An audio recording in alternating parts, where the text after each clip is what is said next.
गीत हुई सबसे पराई। गीत मान से कहती है कि मुझे बहुत तेज की भूख लगी है, तो चलिए खाना खाते हैं। तो वो दोनों रेस्टोरेंट में खाना खाने के लिए जाते हैं, उसी होटल के रेस्टोरेंट में। तो वहाँ पर उन लोगों के लिए अलग से रिजर्व किया गया होता है सीट। तो मान दूसरी चेयर पर जब बैठ रहा होता है तो वेटर कहता है कि सर आपकी सीट यहाँ पर रिजर्व है। तो मान कहता है मैंने कोई सीट तो रिजर्व की ही नहीं है, तो फिर कौन कर सकता है, गीत भी नहीं की होती है। लेकिन फिर भी वो सोचते हुए ही बैठ जाता है। तभी कई सारे वेटर अलग तरीके के खाना लेकर उसके पास आने लगते हैं। अब मान को गुस्सा आने लगता है। वो कहता है कि मैंने तो अभी कुछ ऑर्डर ही नहीं किया, मैं अभी बैठा हूँ और आप लोग ये सब क्या लेकर आ रहे हैं, मैंने आप लोगों से कुछ लाने के लिए कहा। वो सब कहते हैं कि नहीं सर, ये हमारी तरफ से है, हमारी होटल की तरफ से है। तो मान कहता है कि आखिर हम लोगों के साथ ही ऐसा क्यों हो रहा है, स्पेशल तरीके से व्यवहार किया जा रहा है, आखिर ऐसा क्या है खास हमें।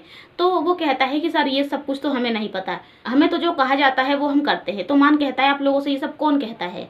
तो वो बताता है कि हमारे मैनेजर साहब। अब मान को गुस्सा आता है कि आज तो वो मैनेजर से मिल के ही रहेगा, और वो उसके केबिन में जाता है। लेकिन मैनेजर के केबिन में उसका दोस्त होता है और मान उसे ही मैनेजर समझता है और उसे बहुत ज़्यादा कुछ सुना भी देता है। लेकिन वो अब कहता है कि मैं मैनेजर नहीं हूँ, वो मेरा दोस्त है और मैं खुद ही उससे मिलने के लिए आया हूँ। अब मान तो गुस्से में एक लेटर छोड़ के चला जाता है कि मुझे उनसे मिलना है, आप बोल दीजिएगा अगर वो आपसे मिले तो। और तभी जो मैनेजर का दोस्त होता है वो मैनेजर से पूछता है। अब यहाँ पर मैनेजर का सीन दिखाया जाता है और ये कोई और नहीं बल्कि देव होता है। और दिखाया जाता है कि उसका दोस्त पूछता है कि आप उसके सामने क्यों नहीं जाते हैं, आप उनसे छुप क्यों रहे हैं। तो देव कहता है कि मेरी और उनकी पुरानी बहुत गहरी दोस्ती है, लेकिन मैं उनके सामने नहीं जा सकता कुछ रीजन की वजह से, बस इसीलिए। मन ही मन सोचता है कि मेरे गुनाह ही इतने ज़्यादा हैं कि मैं आप लोगों को मुंह दिखाने के लिए लायक हूँ ही नहीं भाई। उसके बाद जैसे ही मान जाता है गीत के पास, वैसे ही उसे फ़ोन आ जाता है और वो फ़ोन पर बात करने लगता है। तभी तभी एक लड़का अपनी वाइफ को छुप छुप कर देख रहा होता है। मान को ऐसा लगता है कि वो गीत को देख रहा है, तो उसे बहुत ही फटकार लगाने लगता है कि तुम ही हम लोगों को छुप छुप कर कई दिनों से देख रहे हो ना। तो वो कहता है सर आप कैसी बातें कर रहे हैं, देखिए वहाँ पर मेरी वाइफ है और आज हमारी एनिवर्सरी है, तो मैंने उसे गिफ्ट दिया है, तो मैं उसे सरप्राइज़ देना चाहता हूँ और इसीलिए मैं देख रहा हूँ कि आखिर वो कितनी ज़्यादा खुश हो रही है। देखिए वो रही मेरी वाइफ, और वो दिखाता भी है।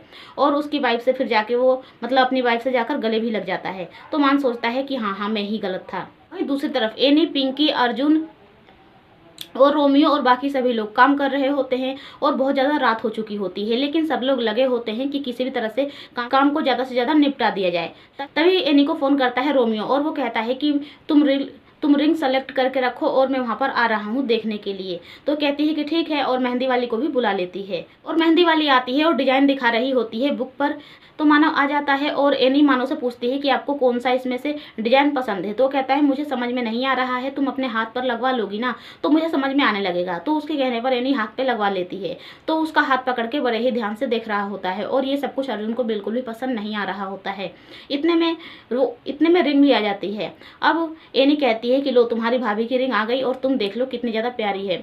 तो कहता है कि ये साइज़ का फ़र्क तो नहीं पड़ेगा। तो कहती है कि नहीं, वो कहती है कि नहीं, तुम्हारी आंटी ने बोला है कि मेरे साइज़ के ही बिल्कुल हैं तुम्हारी होने वाली भाभी। तो कहता है फिर तो अच्छी बात है, चलो तुम ही ये रिंग पहन के देख लो। और वो अपने हाथों से ही एनी को रिंग पहना देता है।